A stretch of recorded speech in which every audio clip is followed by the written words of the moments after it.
دوستو وہ چار دوست تھے، ارطغرل، ترگت، بامسی اور دوان، جن کی دوستی بے مثال تھی اور مقصد بھی سب کا ایک تھا۔ وہ مقصد تھا اللہ تعالیٰ کی راہ میں کفار سے جہاد کر کے مسلمانوں کی حفاظت کرنا۔ وہ سب دوست اپنے سردار کے حکم اور اپنے قبیلے کی حفاظت کے لیے کبھی بھی پیچھے نہیں ہٹتے تھے، لیکن رائے حق میں ایک مقام ایسا بھی آتا ہے جہاں کفار کی سازشیں مسلمانوں کے عظیم سپاہیوں کو اپنے جال میں پھنسا لیتے ہیں اور پھر بے دردی سے شہید کر دیتے ہیں۔ انہی سپاہیوں میں سے ایک عظیم مجاہد دوان تھے، جنہیں کفار اپنے جال میں پھنسا کر شدید زخمی کرنے کے بعد شہید کر دیتے ہیں۔ آج کی ویڈیو میں ہم آپ کو دوان کی شہادت پر ان کے قریبی چاہنے والوں کی رد عمل دکھائیں گے کہ اس عظیم سپاہی کی شہادت پر ان کی کیا رد عمل تھی۔ دوستو، ویڈیو کی تفصیلات میں جانے سے قبل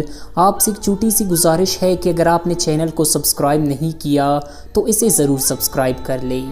نمبر 5، آئمہ خاتون۔ دوستو، آئمہ خاتون پورے قبیلے کے لیے ماں کی حیثیت رکھتی تھی، لیکن ترگت، بامسی اور دوان کے لیے ان کے دل میں ایک خاصی محبت تھی۔ دوسرے سیزن میں جب دوان کو قید کر کے باندھا گیا تو آئمہ خاتون ایک ماں کی طرح ان کا خیال رکھتی ہے، لیکن جب دوان کو آخری بار قبیلے میں لایا گیا تو آئمہ خاتون اپنے بیٹے جیسے سپاہی کو آخری سانسیں لیتا دیکھا تو ان کی رد عمل نے سب کو آبدیدہ کر دیا۔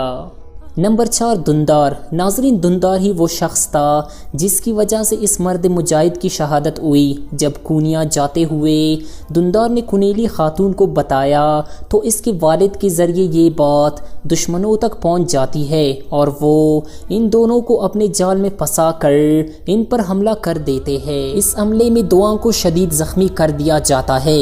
دندار دوان کو دیکھ کر بہت ہی پریشان ہو جاتے ہیں۔ وہی انہیں یہ بھی اندازہ ہو جاتا ہے کہ سب ان کی غلطی کا نتیجہ ہے۔ دندار کو قیدی بنا کر لے جایا جاتا ہے اور یہ سین بھی دیکھنے والوں کو آبدیدہ کر دیتا ہے۔ نمبر 3، ترگت۔ دوستو، اپنے زندگی میں بہت سے عزیز لوگوں کی میت اپنے کاندھے پر اٹھانے اور ان کی دکھ برداشت کرنے والا ترگت کے لیے ایک اور پیارے سے بچھڑنا کس قدر مشکل تھا، اس کا اندازہ دوان کی کلمہ شہادت پڑھتے وقت ترگت کے رد عمل سے لگایا جا سکتا ہے۔ دوان کی شہادت پر ترگت کی اس محبت نے دیکھنے والوں کی آنکھیں نم کر دی۔ Number 2، Ertugrul Ghazi. دوستو، کفار کے سامنے ڈھال بن کر کھڑے ہونے والے ارطغرل، جہاں ایک طرف یہ یقین تھا کہ اللہ ہر حال میں ان کے ساتھ ہے، وہی غازی یہ بھی جانتے تھے کہ 3 جانثار دوست بھی ان کے ہمراہ ہے۔ دوان کی شہادت نے ایک طرف ارطغرل کی طاقت کو کمزور کیا تو وہی غازی کے دل میں ایک ایسا غم آیا جس کی شدت کو بیان نہیں کیا جا سکتا۔ نمبر 1، بانو ججک۔ دوستو، بے شک یہ غم سب کے لیے بڑا تھا، لیکن بانو ججک کا واحدی سہارا ہی دوان تھا۔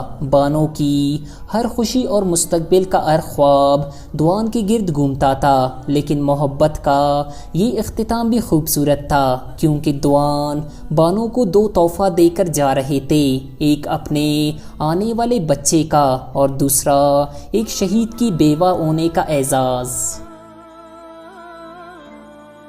تو دوستو، آج کی ویڈیو بس یہی تک تھی۔ امید کرتے ہیں کہ یہ ویڈیو آپ کو ضرور پسند آئی ہوگی۔ ویڈیو کے بارے میں اپنے خیالات کا اظہار کامنٹ سیکشن میں ضرور کریں، اور اگر آپ نے ابھی تک ہمارے چینل ریئلٹی انفو کو سبسکرائب نہیں کیا تو اسے ضرور سبسکرائب کر لیں۔